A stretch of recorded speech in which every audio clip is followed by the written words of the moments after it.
Ruby found herself seated on her husband's lap, dressed in revealing attire. In this intimate moment, the scars on Ruby's back were discovered by Isaac, her spouse. With a hint of hesitation, Ruby revealed that these scars had resulted from childhood mishaps during her playful years. Intrigued by the peculiar marks, Isaac probed further, asking how she had acquired such scars while playing. Ruby's response was cautious but sincere as she explained her involvement in circus activities with her cousins when she was young. However, she mentioned that she was accidentally struck by the circus manager's whip due to his recklessness. Observing her vulnerability, Isaac tenderly attended to her, prompting Ruby to wonder if these scars repelled him. Yet, as she continued her revelation, Ruby found herself embracing newfound freedom and drew closer to Isaac, who, baffled by her actions, inquired about her intentions. Blushing, Ruby replied that she wanted to be close to him. As she moved nearer, Isaac probed further, asking if something was troubling her. Ruby hesitated, struggling to voice her thoughts,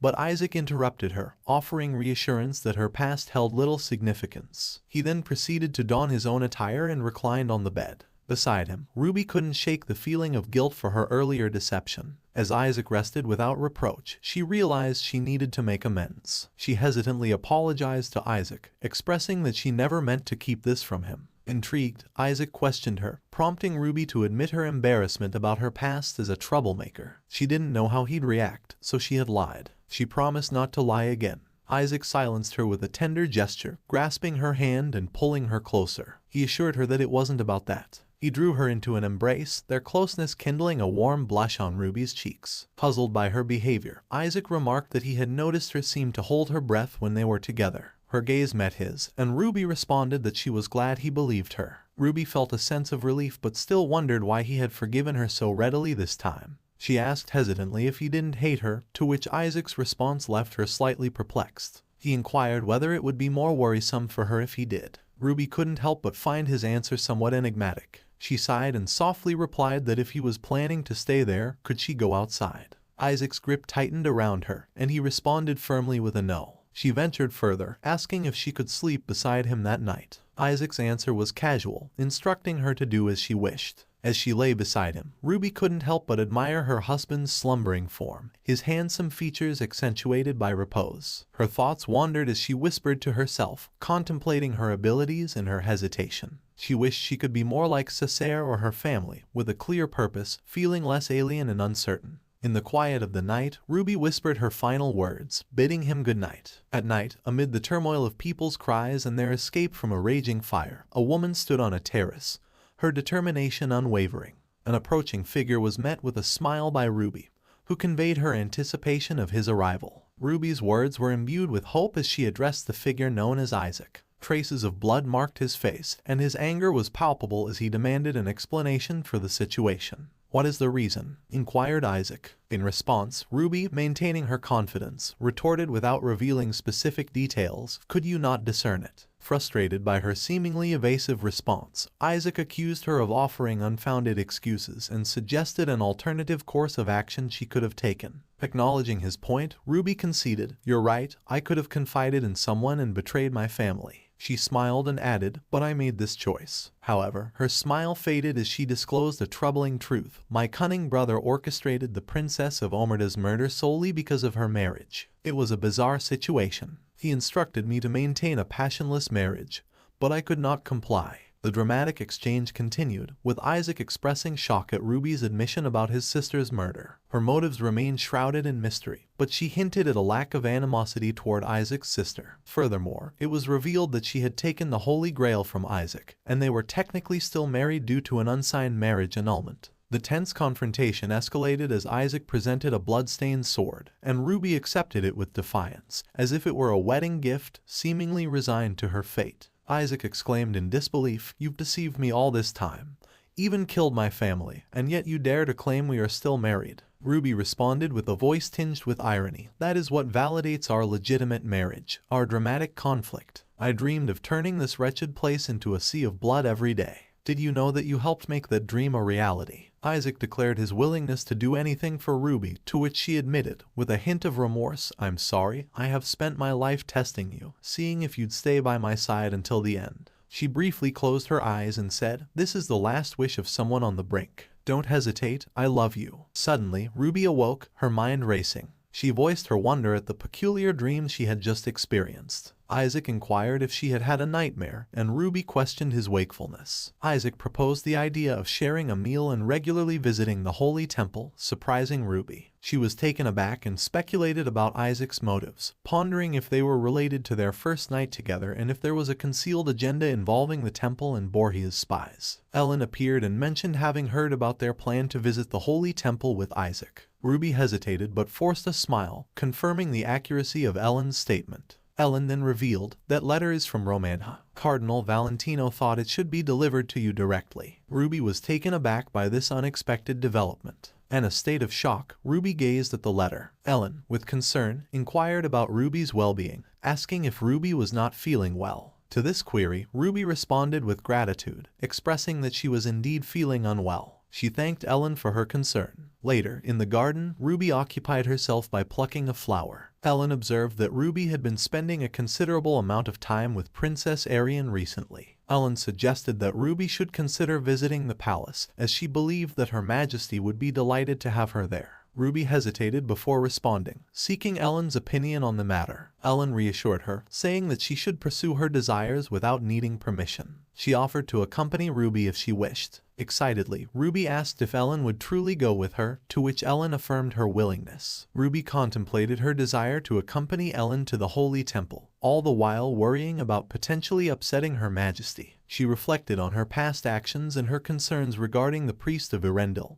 and Isaac's Longinus Knight's order. While deep in thought, she encountered a girl who mentioned that her uncle served as the palace's archbishop. In the meantime, Isaac arrived and inquired about Ruby's punctuality. Ruby presented Isaac with a garland they had crafted together with Ellen. Isaac commented that typically only children engaged in such activities. Ruby admitted that her hands were scratched from focusing solely on him. The girl playfully scolded Isaac, questioning his gruff demeanor toward his lovely wife. Isaac inquired about the reason for her presence. The girl explained that she had come to visit her uncle and had brought Lauren along, asking Isaac not to scold her. She believed that Lauren had something to say to Ruby, mentioning that she had heard her brother had been disrespectful to Ruby in the past. Now that they were there, she wanted him to apologize sincerely. Ruby hesitated, contemplating whether there was any reason to accept an insincere apology. She smiled and replied that she had no recollection of any disrespect. The girl praised Ruby's generosity but encouraged her not to hide her feelings, suspecting that she must have been hurt by Lauren's previous words. Ruby laughed and denied being upset. Lauren stepped forward and began to express remorse for his discourteous behavior. Isaac intervened, addressing Lauren as Lorenzo. Lauren, feeling uneasy, took a step back and tried to hide behind the girl. Ruby hesitated before saying that everything had turned out fine, so there was no need to worry. Isaac, still concerned, questioned Ruby's well-being. She assured him that she was indeed all right. Isaac found her condition peculiar, noting that she did not appear to have a fever but was breaking out in cold sweats. The girl suggested that perhaps Ruby had caught a cold from spending too much time in the garden. She expressed concern that Ruby might still be unwell. Isaac speculated about Ruby's actions, gently picking her up and expressing hope for a proper apology in the future. Afterward, the girl inquired if Isaac was upset with her. Frustrated, she muttered, questioning Ruby's status as the recipient of everyone's protection. In the embrace of Isaac, Ruby found herself suspended, her words escaping her lips as she remarked on her own perceived weightiness, politely requesting a pause. Her plea lingered momentarily before she continued, acknowledging her tendency to stumble and spill blood, reflecting on her actions with self-critique. She questioned the surprise in Isaac's demeanor regarding her posture, hinting at a desire to delve deeper into the matter. Ruby directed her gaze towards Isaac, her voice filled with enthusiasm as she openly admitted to finding their current situation exhilarating and expressed a certain fondness for him. In response, Isaac shifted the conversation, inquiring about Lorenzo's treatment of her. Startled by the sudden change in topic, Ruby hesitated before responding that she couldn't recall. Undeterred, Isaac asked about a song related to curly hair that he had heard rumors of, prompting Ruby's thoughts to race as she considered his knowledge of the unpleasant song. She reluctantly confirmed the existence of such a song. Isaac persisted, noting Ruby's prompt responses despite her claimed lack of recollection. Desperate to steer the conversation away, she asked about a previous offer he had made for lunch. Isaac confirmed the sincerity of the offer, and Ruby, feeling distressed, responded without revealing her true feelings. To divert her emotions, Ruby planted a kiss on Isaac's cheek and chuckled. In her internal musings, she reflected on her noble status and the impropriety of her current behavior in the sacred temple. She questioned Isaac's motives for bringing her there. A priest respectfully greeted Ruby and mentioned the special attention her sister had been extended by Cardinal Valentino. Ruby laughed and expressed her gratitude. The priest expressed concern over the impromptu visit, suggesting that adhering to customs would be wise due to her sister's status. Isaac, however, playfully dismissed tradition, claiming his wife wasn't feeling well. Ruby felt the strained atmosphere but couldn't understand why. She pondered whether Isaac's loyalty to the Kingdom of Britannia overshadowed his noble paladin status. The appearance of the Archbishop caught her attention. The priest invited Ruby and Isaac to a charity event during the upcoming Feast of St. Agnes, suggesting their presence as newlyweds would be delightful. Ruby, feeling exhausted by the situation, questioned the priest's intentions. Later, during the Feast of St. Agnes, Ivan greeted Ruby and expressed a preference for her to have come alone. Isaac overheard and responded calmly. Ruby chuckled hesitantly. In her internal monologue, Ruby lamented the unexpected attention Isaac received and acknowledged the plan's failure. She resolved to discreetly distance themselves from the temple. Ruby attempted to engage in conversation with Isaac, commenting on the lively atmosphere, to which he responded cynically. Andaman appeared and greeted Ruby,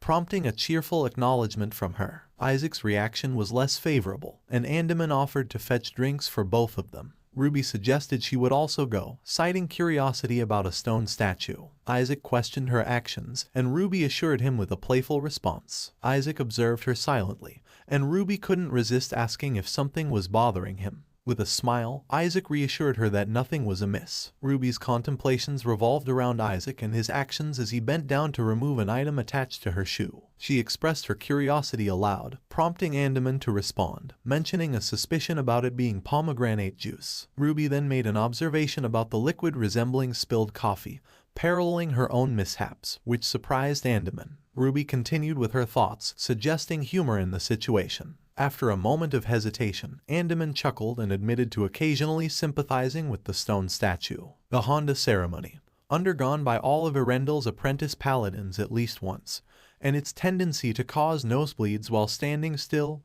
was discussed as a testament to the importance of humility among true paladins. Ruby recalled Isuk's arrogance, inquired about the training process, and received Andaman's confirmation regarding the essential conditions of stamina and swordsmanship for a paladin. As the Archbishop arrived, he warmly greeted Lady Rebecca and extended an invitation to walk with him. Ruby noticed Isuk's absence and gestured farewell to Andaman, expressing her intention to depart. Andaman, bewildered, replied with an acquiescence. Ruby narrated her thoughts, emphasizing her desire to maintain distance from the temple while discreetly observing events to potentially uncover clues about an affair involving Caesar. The Archbishop mentioned his anticipation for her visit to the temple and acknowledged the difficulties she had faced. He voiced his concern for her mistreatment and hinted at Isuk's unjustified anger. Ruby teased the Archbishop and mentioned the special bond between her and Isuk, which he acknowledged with humility and generosity. They shared a friendly exchange, and Ruby thanked him for his words of encouragement.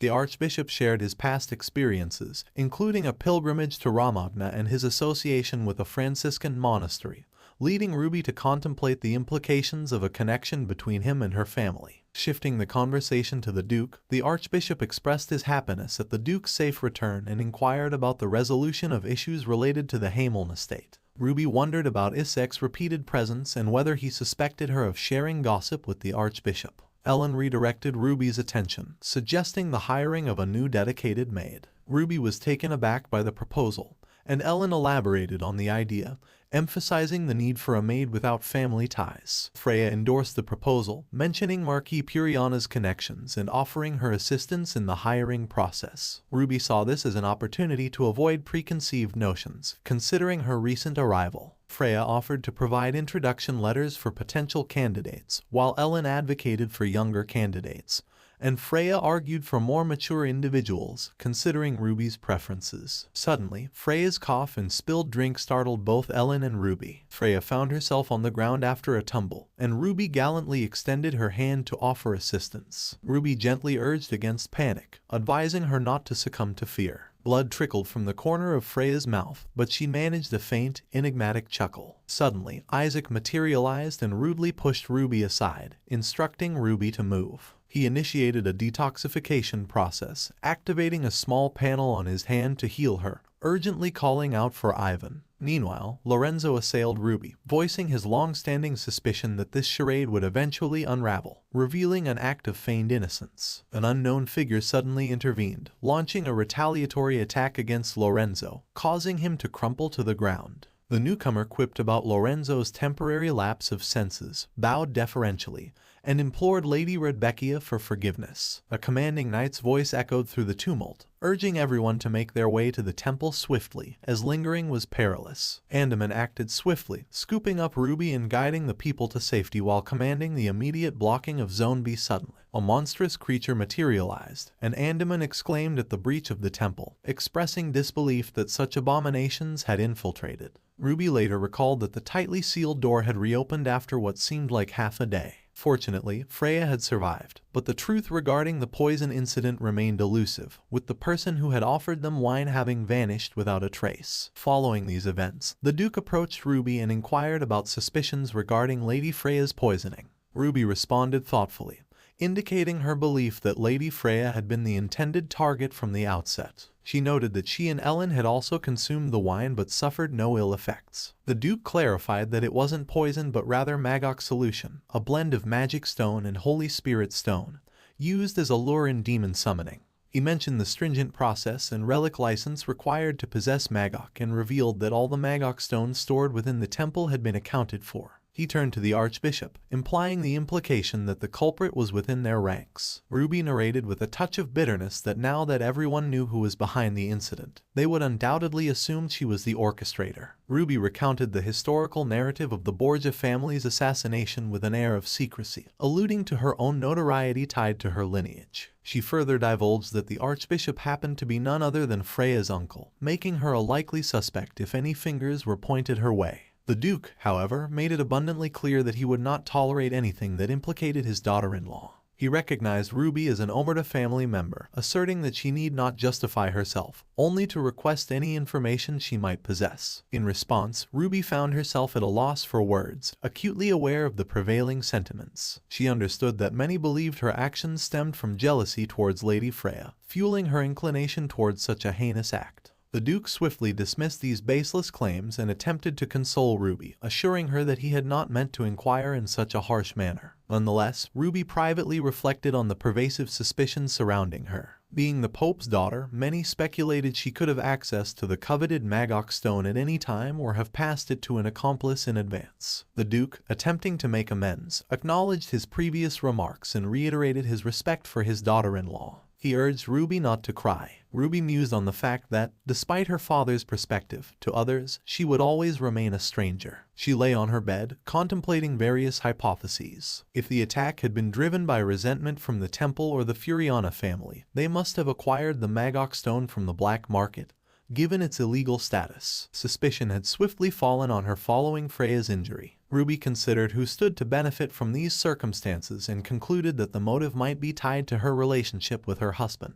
She surmised that someone wished for her to divorce and return, making her a potential source of magok. It was evident that a family spy had leaked information about the temple, making the fourth hypothesis the most plausible. Ruby then shifted her thoughts to her husband, acknowledging that she had underestimated his history and obsessions. She pondered his current state of regret for how he had treated her. As Ruby grappled with her complicated circumstances and deteriorating health, the annual event loomed once more, marking the passing of another year since the tragedy. She had hoped that it would no longer haunt her. While taking a sip of water, she suddenly noticed something amiss and hurled the glass to the floor in frustration. Sand scattered across the room, leaving her to wonder why she was subjected to this torment, a mirror of the pain Freya must have endured. Ruby exclaimed that it was too much and that everyone in the family seemed to favor Freya. In a moment of emotional intensity, Ellen grabbed Ruby and demanded an explanation for her actions. Ellen's anger boiled over as she questioned whether Ruby sought attention or tried to sully herself through self-harm.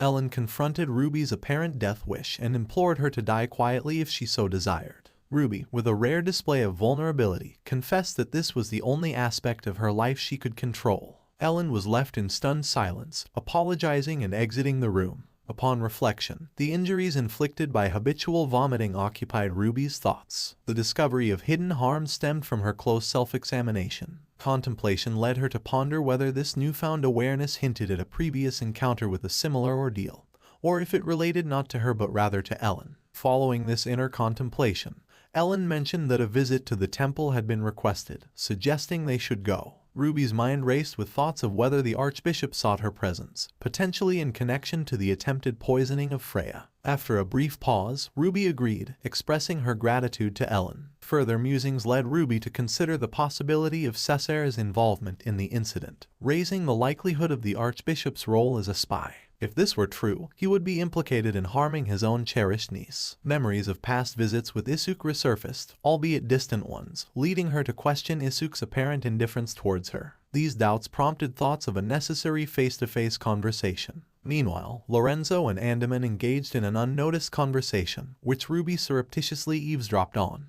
Andaman inquired about Lorenzo's sister's well-being, to which Lorenzo responded with a sharp retort, questioning Andaman's motives. Andaman persisted, suggesting Lorenzo's presence by his sister's side in sensitive matters. Lorenzo's response was swift and heated, challenging Andaman's courage and character, while Andaman calmly emphasized the importance of not involving innocent parties and focusing on trading. The conversation escalated with Lorenzo's anger and accusations. Ruby grappled with inner turmoil, considering her next steps and longing for someone to truly understand her. Her thoughts turned to an enigmatic figure who had shown kindness and hesitancy, believing in her and offering protection.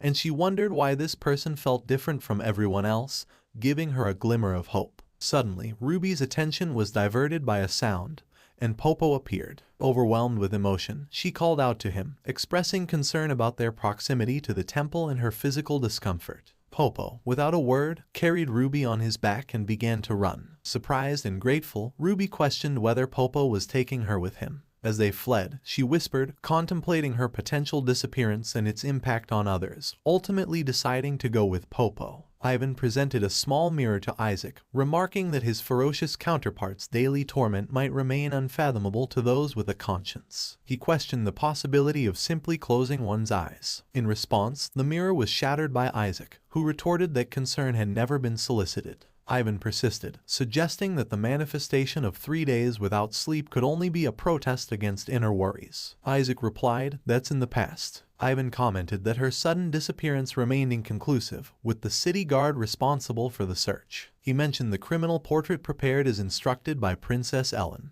Gently, Ivan added, "He understands their distress, it's about Freya." Isaac responded, "Not particularly." Ivan prodded, "Then why that behavior?" Isaac narrated his thoughts, revealing that he had no choice but to stand still, unable to decipher the meaning behind those words and actions. Exhaustedly, he admitted to Ivan, "I don't know." Ivan accused, "Such dullness. Is this for his wife?" In his thoughts, Isaac recalled the haunting image of that day, the despair and hopelessness. He reflected, if he hadn't stopped the manticores that day, if Freya's blood hadn't touched the Magok stone, it was for her, not anyone else. He thought she'd understand if he told her later, if he knew her. Ivan confessed, he's not alone with these doubts. Even passers-by suspect the Borgias. Isaac noted, until the in-laws' family dared to use the Magok stone, raising suspicions. They tested the Britannia Horseman family's members. Ivan acknowledged, "I've heard about that." "So, your in-laws are no longer suspects." Isaac stood up and stated, "That should have been the first thing to say." He continued, "The Magok stone is already being sold on the black market, so he can't solely suspect the temple." Ivan asked, "What if, during the investigation, your wife is revealed as the culprit?" Isaac fell silent. Ivan contemplated the strange unease, realizing that Isaac's motives weren't solely about apprehending the criminal.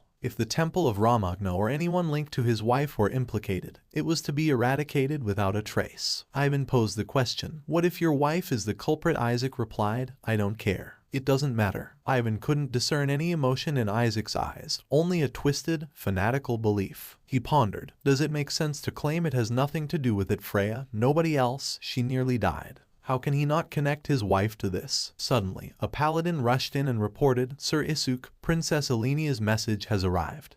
But your wife has disappeared. Isaac was shocked. In a dimly lit cave during the daytime, Ruby slowly regained consciousness and opened her eyes. She wondered about the source of the voice she heard. Her gaze fell upon a monstrous creature devouring a horse nearby. She contemplated whether to feign death. Suddenly, a figure named Popo appeared, carrying food. Ruby was taken aback, seeing that the monster and Popo were friends. As Popo offered her food, Ruby decided to eat it, fearing that refusing would disappoint him. She remarked, the food is delicious, while eating, bringing immense joy to both Popo and the monster. Ruby suggested, let's eat together. Outside the cave, an observer noted the scene and declared, undoubtedly, she's a witch. In the midst of a forest saturated by rain, Ivan, adopting a contemplative tone, expressed doubt regarding the presence of the elusive figure they sought, while also inquiring about any progress in their search. Isaac, on the contrary, opted for silence as his response. Ivan, narrating the unfolding situation, lamented the passing of 3 days since the discovery of the Duchess's shoe in the same vicinity. The entire force of the capital had been mobilized in pursuit of her. If, indeed, she had been dragged into this unforgiving forest, the implications were grave. The suggestion was raised by Ivan that perhaps it was time to consider halting their search. In a subtle correction, Isaac interjected, 4 days. Contemplating the situation further, Isaac pondered the perplexing disappearance of a noble lady who had always been accompanied by her retinue. Her absence had remained unnoticed for half a day. The enigma surrounding her vanishing left him questioning the parties responsible. Was it the Archbishop who had summoned her or the indifferent household servants? Did Alenia's belated discovery bear any connection to her obligations towards Freya? If not, the responsibility rested squarely on his own shoulders, as he came to realize his failure to comprehend her treatment all this time. This potential misunderstanding weighed heavily on his conscience, leading him to conclude that the fault was his own. The household servants, especially the head maid, who had cared for Alenia as a mother, had always exhibited unwavering loyalty to the Omerta family. Isaac had never truly considered the implications of their allegiance. At the recent birthday celebration, he had overlooked Alenia's reckless behavior due to his affection for the family. It had been a grave oversight, and he admitted that emulating his father's actions was far from desirable. Rejecting the marriage had seemed like the righteous course of action, but he now realized the unintended consequences of his decisions. Regretfully, he acknowledged that there were unanswered questions and unspoken words, much like his comrades Ivan and others who were not present to openly discuss these matters. However, his determination to not abandon Alenia remained steadfast. In the face of uncertainty regarding her fate,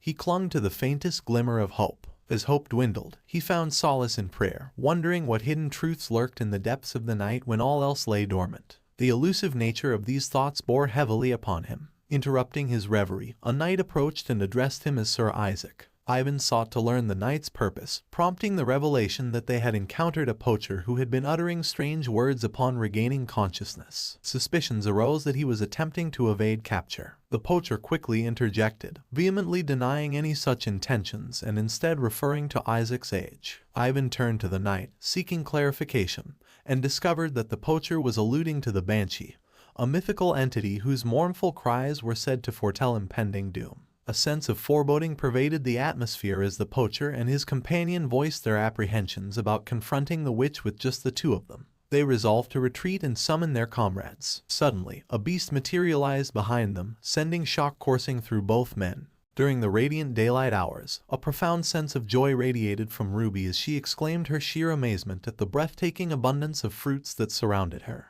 The orchard seemed like a haven of nature's generosity, and Ruby couldn't help but marvel at the vivid colors and fragrant aromas that enveloped her. With utmost generosity, Ruby began to pluck ripe fruits from the bountiful trees and shared them with the dear friends of Popo. Their faces lit up with gratitude, and a warm sense of camaraderie enveloped the group as they indulged in the succulent offerings. It was in these moments of sharing that contemplation blossomed regarding the endearing nature of this unlikely companionship. As Ruby continued her narrative, a profound sense of reflection unfolded within her. She couldn't help but ponder the evolution of her emotions since meeting Popo and Griffin. She realized with certainty that the grip of fear, which had once tightly bound her, seemed to have gradually dissipated under the nurturing influence of these loyal companions. Yet, the orchard was not without its mysteries. Occasionally, the presence of other curious monsters was noted, their inquisitive gazes fixed upon Ruby and her friends as if they had gathered to observe a peculiar phenomenon. This sparked speculation within Ruby's thoughts about Rebecca's latent abilities and the potential for them to be influenced by her presence. One thing, however, remained crystal clear: the monsters had undeniably developed a deep affection for Ruby. With a sense of impending rain and a desire to seek shelter, Ruby announced her decision to return to the cave. Inwardly, her thoughts lingered on whether Isaac had become aware of her absence, and the doubts that clouded his efforts in searching for her. She couldn't help but contemplate the possibility that even upon her return, full acceptance might remain elusive. In the midst of these ponderings, the ancient temple stood as a solitary refuge to safeguard her identity. She acknowledged the inevitable pursuit of Cessair and the inherent risks of their current location, along with the uncertain disposition of all the monsters they had encountered. Despite these concerns, Ruby found herself leaning towards the choice of continuing to evade her pursuers alongside Popo and Griffin. Suddenly, an excruciating pain coursed through Ruby's body, forcing her to the ground. In her disoriented state, she stumbled upon the entrance to a hidden cave. Darkness enveloped her, impairing her vision. Nearby, the cheerful play of Popo and Griffin near a dazzling jewel caught her attention. As she picked up the glistening ruby, astonishment washed over her. Could it be that she had stumbled upon the fabled mine of legend? Curiosity surged as she detected movement in close proximity. Cautiously, she extended her hand to touch it, leading to the startling materialization of a majestic dragon before them. A knight inquired of Isaac whether he genuinely believed the words of those poachers. In Isaac's narrative, the tale of a blonde witch was recounted, and it was explained that they claimed the witch had ventured into the restricted area. Andaman chimed in, affirming Isaac and mentioning that even if their claims held a grain of truth, the likelihood of that woman being his wife remained remote. Isaac replied confidently, indicating that there was a need to confirm it themselves and suggesting that if anyone persisted in complaining, they were free to return. Another knight questioned the reason behind bringing only them along, expressing the thought that a larger search party might be more effective. Isaac expressed skepticism, stating that he didn't trust them. The knights exchanged puzzled glances, with one remarking that perhaps he was acting irrationally, and that sleep deprivation may have taken its toll. In his narrative, Isaac acknowledged his own sense of madness and realized the peril they faced by entering the restricted area. He pondered the unprecedented circumstances and noted how she always thrust herself into danger when monsters appeared. Sergei's words planted seeds of doubt, making his suspicions grow stronger. Ivan interjected, mentioning that he had an ominous feeling and pointing out that Ram's den was nearby, suggesting that if the lady truly entered there, she would have arrived by now. Suddenly, a mysterious noise interrupted them, striking fear into their hearts. On the other hand, deep within the ominous mine, Ruby, her heart pounding with fear, found herself in the presence of the mighty dragon. Her trembling voice quivered with a mix of terror and apology as she addressed the colossal creature, her words a hesitant murmur in the oppressive darkness that surrounded them. She confessed her profound ignorance about how they had ended up in this dire situation, while the dragon's immense form loomed before her, its eyes blazing with fiery fury. Ruby's voice grew stronger, albeit still shaky, as she implored the dragon to depart quietly and spare their lives. Beads of sweat formed on her forehead as she desperately tried to maintain eye contact with the fierce beast. In a sudden, heart-stopping moment, the dragon's massive claw seized Ruby by the tail, sending electric shivers down her spine. Her thoughts raced, and the horrifying notion of becoming the dragon's next meal sent a cold chill through her entire body. This was not how she envisioned her life's end. Yet, just as Ruby's hope began to wane, Popo and Griffin, her steadfast companions, sprang into action. They launched a daring and heroic attack on the dragon, distracting the creature from its impending prey. Ruby's voice turned frantic as she urgently shouted at them to flee, her instincts telling her that the dragon's focus was now solely on her. Trembling and in a trembling voice, she implored her friends to save her from her impending doom. Miraculously, the dragon, perhaps swayed by Ruby's desperate pleas, released its grip, gently lowering her to the cold, rocky ground. Ruby couldn't help but wonder if, in some way, the dragon had understood her words. Seizing this uncertain opportunity, she cautiously stepped forward, finding herself face to face with the towering beast. With bated breath, Ruby nervously stated her intention to leave and pleaded with the dragon to stand aside. The dragon, in response, let out a thunderous roar that reverberated through the cavern, leaving Ruby to wonder whether it was merely toying with her emotions. Desperation welled within Ruby as she declared her unwavering need to escape this perilous situation. Once again, the dragon let out a deafening roar, its intentions shrouded in mystery. However, just as hope began to fade, the timely intervention of Griffin and Popo whisked Ruby away to safety, leaving her both relieved and bewildered. Exhausted and bewildered, Ruby couldn't help but mutter about the dragon's strange and enigmatic behavior. As she did, soft snowflakes began to fall gently around her, a stark contrast to the darkness of the mine. Ruby couldn't recall the last time she had seen snow, and a sense of melancholy washed over her. Suddenly, a voice, faint yet unmistakable, called out to her from the shadows, prompting shock and disbelief. Doubts crept into her mind as she wondered if it could truly be real. Deep down, though, a glimmer of hope flickered within her heart, for even in the face of unimaginable adversity,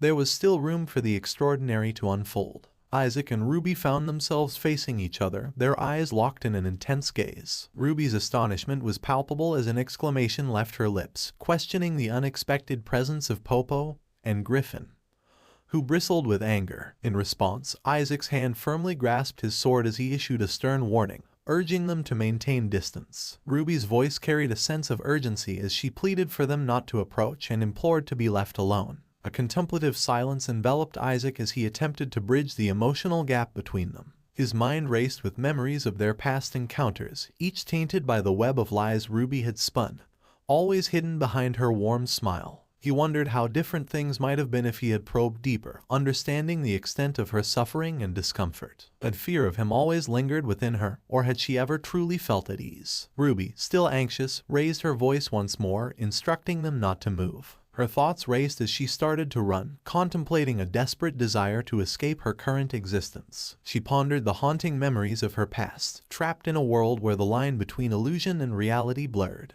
Her lament extended to her naive hope for the concept of a family here, yearning to escape the horrors awaiting her return. She pleaded for her release and stumbled, falling to the ground after colliding with a small rock. Tears welled in Ruby's eyes as she continued, expressing her unwillingness to endure this existence any longer. Her gaze lifted, and a dragon materialized before her, adding another layer to her thoughts. She considered whether this might be a better way out, a fleeting escape from the life that had become unbearable. Meanwhile, Isaac, witnessing the profound change in Ruby's expression, mused about the novelty of her current demeanor. He asked himself why she had chosen to remain by his side. Suddenly, an unusual sound diverted Isaac's attention, and the knights, equally astonished, inquired about its source. The enigmatic noise emanated from nearby. In that moment, the dragon scooped Ruby up in its talons and ascended into the sky. Isaac, resolute and unwavering, narrated his unwavering commitment to never abandon her, acknowledging that there were many things he might never comprehend. As the dragon soared higher, the sun dipped below the horizon, casting long shadows that concealed their uncertain fate. Awakening from her slumber, Ruby's eyes widened in astonishment as she noticed the magnificent dragon lying beside her, its scales glistening in the soft morning light that filtered through the trees. Her racing thoughts grappled with the surrealness of the situation, leaving her to silently question how her life had brought her to this point.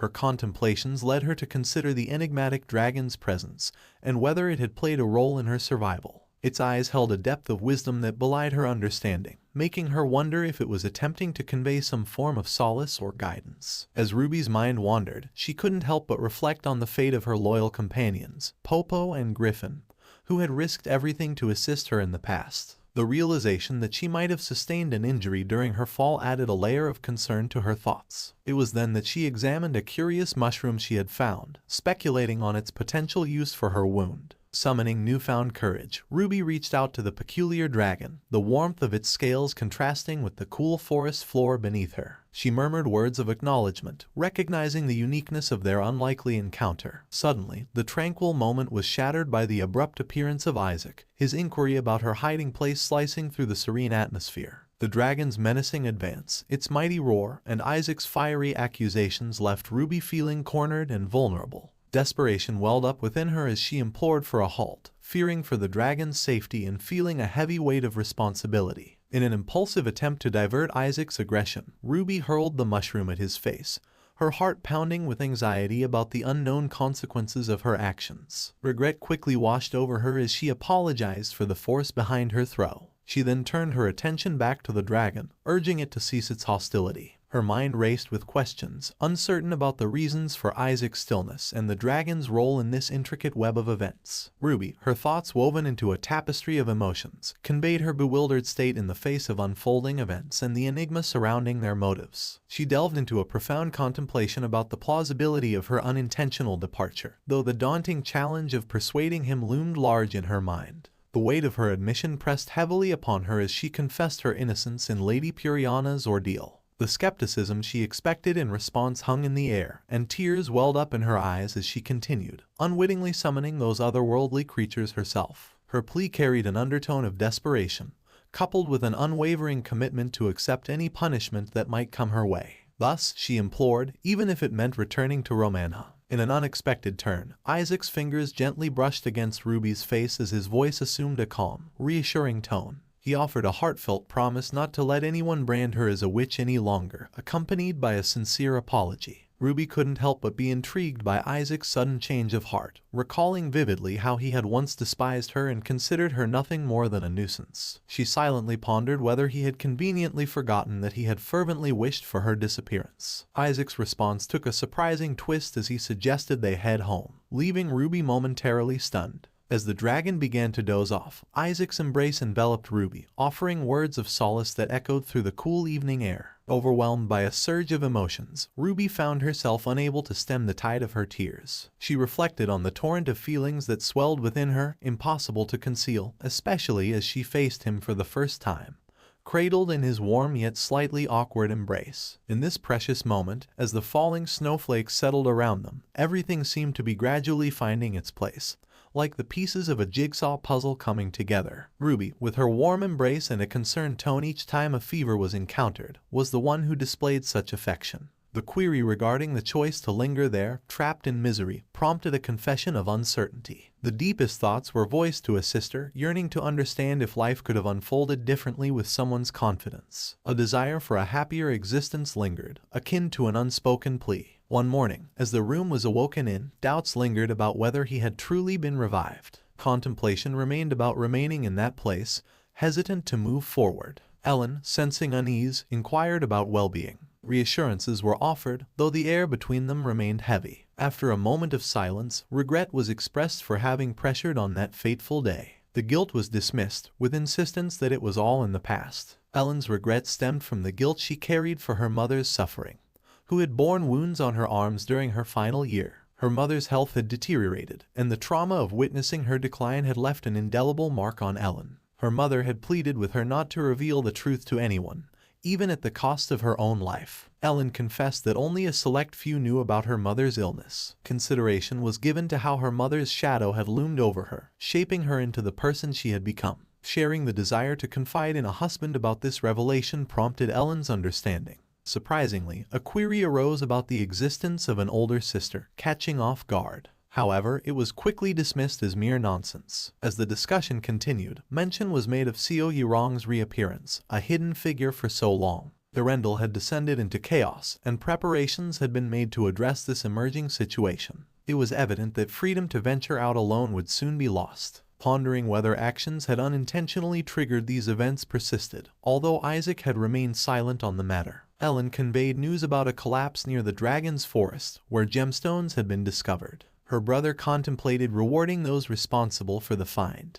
As reflections on the unfolding events continued, a sense of bewilderment washed over, leaving one questioning the true nature of the circumstances. The Duke conveyed to Isaac that there remained an unanswered enigma, prompted by the intricate international interests at play. He contemplated that perhaps arrangements should have been made for her earlier departure to Ramagna by sea, thereby circumventing potential complications. In response, Isaac, deep in thought, recognized the absence of an avenue for objection in the orchestration of this marriage, rendering him incapable of identifying the source of his inner turmoil. An individual interjected, expressing discontent over the disruption of the royal road for 4 days. Isaac firmly asserted her status as his wife, to which the individual acknowledged and commended Isaac's dedication while cautioning against the interference of emotions and sound judgment. The individual drew a comparison between Isaac's demeanor and that of his sister, Ellen. Subsequently, in his office, Longinus, the Paladin commander Baron, engaged in conversation with Isaac, expressing relief at Isaac's well-being. Isaac expressed gratitude but maintained a solemn demeanor. The commander inquired about Isaac's apparent seriousness, acknowledging that jubilation was not expected given the circumstances. Isaac, contemplative, asked if the commander's wife had ever contemplated leaving. The Baron chuckled and suggested that even if she had, it would be akin to visiting her parents, reflecting on why some men held on to wives who professed to despise them. Isaac conveyed that the matter was not so straightforward and wished for more open communication of feelings. With a smile, the Baron encouraged Isaac to cherish his time with his wife, even in the face of her disdainful gaze. Isaac remained uncertain about his next course of action, prompting the Baron to offer unwavering support and advice, emphasizing the importance of attending social events together and the need for introspection. He left Isaac with the task of finding his own answers. Amidst their discussions, a knight interposed, suggesting that Isaac should have notified the manager and addressed the situation within the group regarding their dealings with vigilantes. Isaac dismissed the suggestion, advising the knight to handle it personally. Tensions escalated as the knight accused Isaac of making threats, pointing to the involvement of the Borgia girl and stressing the gravity of the situation. Ivan proposed a more drastic solution, advocating for the elimination of the knight if he couldn't maintain silence. Another knight questioned the certainty that Ramagna bore no responsibility, to which Isaac responded by stating that Ramagna had denied involvement, speculating that the divine father-in-law might have plotted to seize the north through his daughter's cunning, and that this incident marked only the beginning. Isaac privately mused that he perceived this as a conspiracy on Ramagna's part, with complacency pervading all. The knight concurred with Isaac's assessment, acknowledging the need for discretion but expressing concerns about the future. Isaac pondered whether he could provide a satisfactory answer to such a complex query, reflecting on how children often mirrored their parents. He recalled the tragic fate of the Princess of Britannia and Grand Duchess of Omerta, who, despite lives of power and yearning, could not escape the abyss of misery and ultimately took their own lives. Isaac remembered being the one to discover his mother's lifeless body. Isaac recounted the intense passion that had once existed between them, detailing how it had transformed into an all-consuming fire, resulting in profound regret. The comprehension of the situation had always eluded him, and he admitted that he had never genuinely desired such understanding. However, a multitude of unanswered questions lingered in his thoughts, chief among them being his wish to reconnect with his mother, who had undergone a ghastly transformation into something akin to a ghoul. Despite his transition into a paladin, the persistently foolish behavior of his coworkers, who seemed to persist in their idiocy, bore heavily upon him. Even if he were to reunite with his mother, doubts persisted regarding his ability to effect meaningful change in her life or in the lives of those around him. The decision to terminate his impending marriage stemmed primarily from the blood coursing through his veins, instilling a fear of following in his mother's footsteps, and the weight of his newfound responsibilities as a paladin. Isaac bemoaned his affiliation with the Ramagna, a stark departure from his former self's path, which he had always envisioned as unchanged. The confrontation with, and even threat against, his colleagues troubled him deeply, leading him to question the coldness that had seemed to creep into his veins and its potential impact on his relationships. He was unsure if love had driven his actions or if it was some other, more profound force compelling him. As he grappled with his fears and hopes, he pondered who had influenced the transformation of someone he held dear. He also wondered whether Cardinal Valentino, a shadowy figure in his life, played a role in his sister's downfall. He realized these questions had long festered within him, left untouched, much like the collective avoidance of addressing them after his mother's passing. Isaac reached a breaking point emotionally, seizing a man by the neck, the man's sweat-drenched brow and trembling voice amplifying the tension in the room. The man implored for forgiveness, emphasizing the collective nature of their decisions, which had led to their current predicament. Isaac responded with a fervent wish for his dear one's safe awakening and a dire warning against any harm befalling her, his voice quivering with a mix of anger and desperation. Amidst his inner turmoil, he contemplated the anger enveloping those around him, yearning for a hint of selfishness and a semblance of normalcy in his life. He believed that, were it not for this anguish and the responsibilities that weighed him down, he might have been spared his current ordeal. His contemplations were disrupted when a crow, its ebony feathers glistening in the dim light,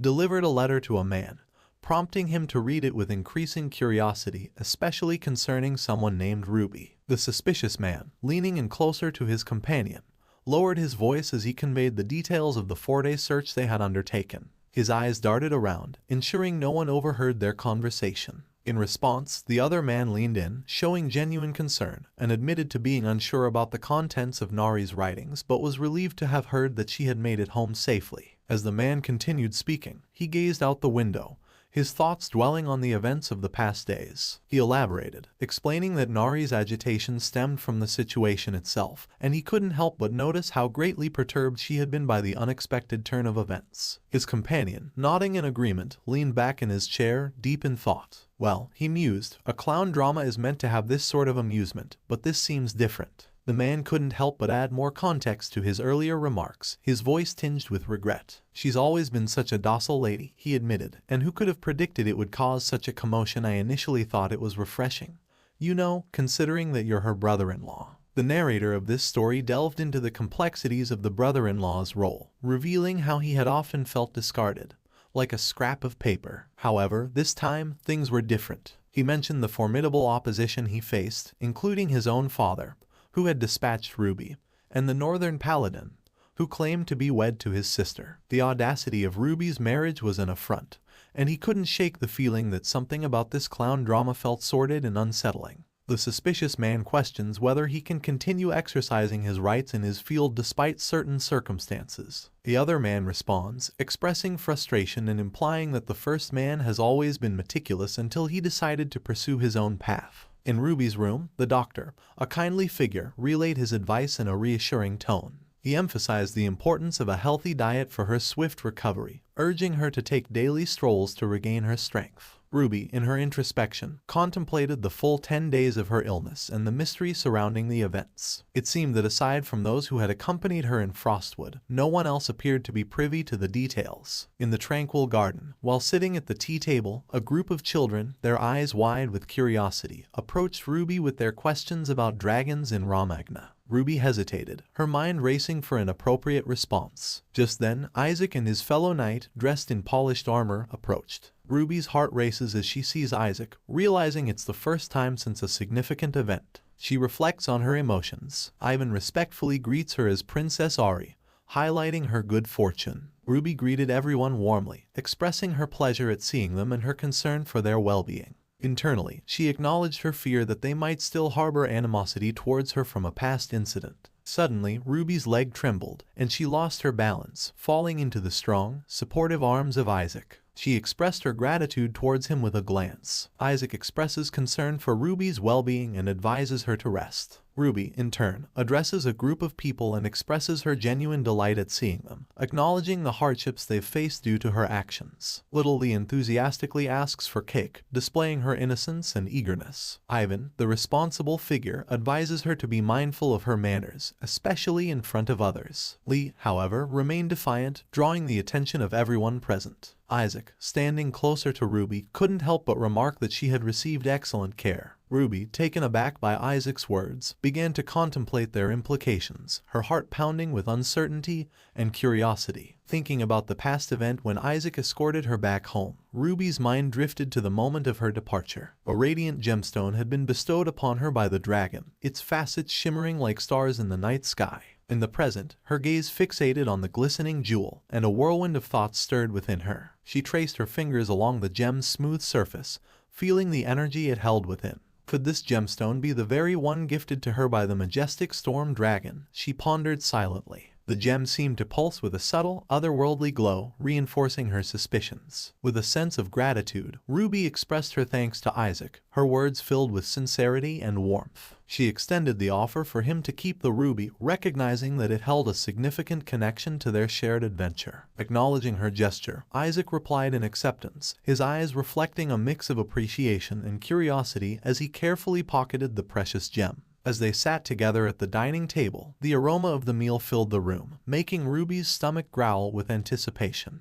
Isaac had prepared a sumptuous feast, featuring a variety of dishes that showcased his culinary skills. Ellen, chiming in, complimented the dish's tenderness and ease of consumption, her words adding a touch of culinary poetry to the ambience. While savoring the ruby, Ruby couldn't help but appreciate the delicious flavors that had tantalized her taste buds, a departure from her habitual anorexia. Each bite was a reminder of how her journey had awakened not only her sense of adventure, but also her appreciation for life's simple pleasures. In the conversation, Ellen raised a concern about the storm dragon, her voice tinged with a mix of fascination and worry. Ivan, ever the strategist, explained the feasibility of introducing the dragon to the temple's upcoming swordsmanship competition. Isaac expressed his reservations about capturing the majestic creature, considering the potential harm it could cause, his brow furrowing with concern. Ellen brought up the concern of attracting other dangerous monsters with more active dragons, her words carrying the weight of caution.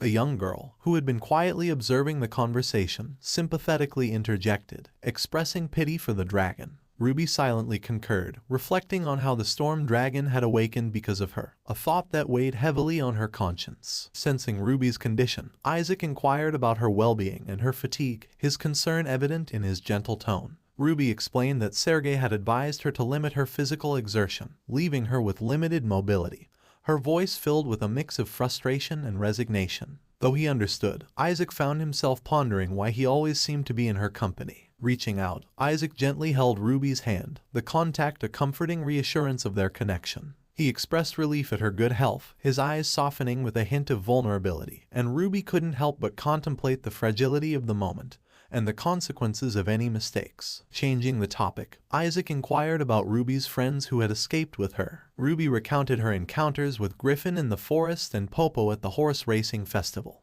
her words painting vivid images of their adventures. Isaac listened in silence, refraining from further questions, his eyes filled with a mix of understanding and respect for her privacy. Curious about her friends' well-being, Ruby finally asked about Popo and Griffin, her voice carrying a hint of concern and longing.